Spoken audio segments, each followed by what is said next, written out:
Sepi datang perlahan, seperti biasa. Tidak ada suara yang benar-benar terdengar, selain detak jam dan nafas yang terasa semakin jelas. Ruangan ini tidak berubah, tetap sama seperti hari-hari sebelumnya. Namun, entah kenapa, hari ini terasa lebih sunyi. Aku duduk di kursi, menatap ke arah jendela di luarmu. Mungkin dunia sedang ramai. Orang-orang berbicara, tertawa, dan menjalani aktivitas mereka.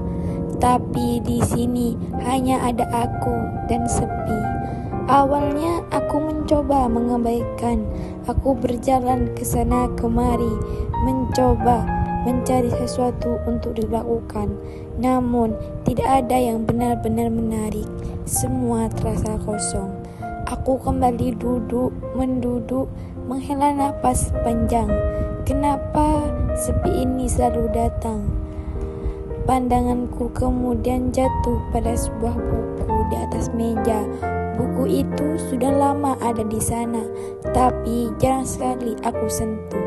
Entah karena malas atau mungkin karena aku tidak terbiasa membaca. Aku menatapnya cukup lama, seakan-akan buku itu sedang menunggu untuk dibuka. Memangnya apa yang bisa buku ini lakukan? Sepi masih ada, tidak berubah sedikit pun. Dengan ragu, aku akhirnya meraih buku itu. Tanganku terasa kaku saat membukanya. Halaman pertama terbuka perlahan.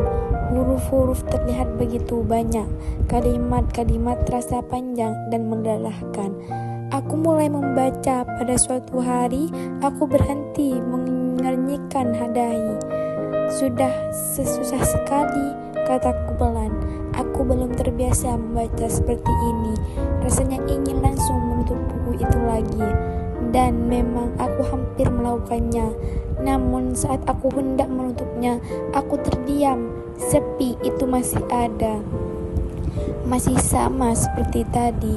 Aku sadar jika aku berhenti sekarang, aku hanya akan kembali pada rasa yang sama. Akhirnya aku membuka buku itu kembali. Kali ini aku mencoba lebih sabar. Aku membaca lebih perlahan, memahami satu kalimat, lalu lanjut ke kalimat berikutnya, tidak terburu-buru. Awalnya tetap terasa sulit, namun lama-kelamaan aku mulai terbiasa. Cerita dalam buku itu mulai terasa hidup. Aku mulai membayangkan tokohnya, suasananya, dan kejadian yang terjadi. Tiba-tiba aku berhenti sejenak. Tokoh dalam cerita itu ternyata juga sendirian. Aku tersenyum kecil. Jadi bukan cuma aku, gumamku. Aku melanjutkan membaca. Semakin lama aku semakin tenggelam dalam cerita.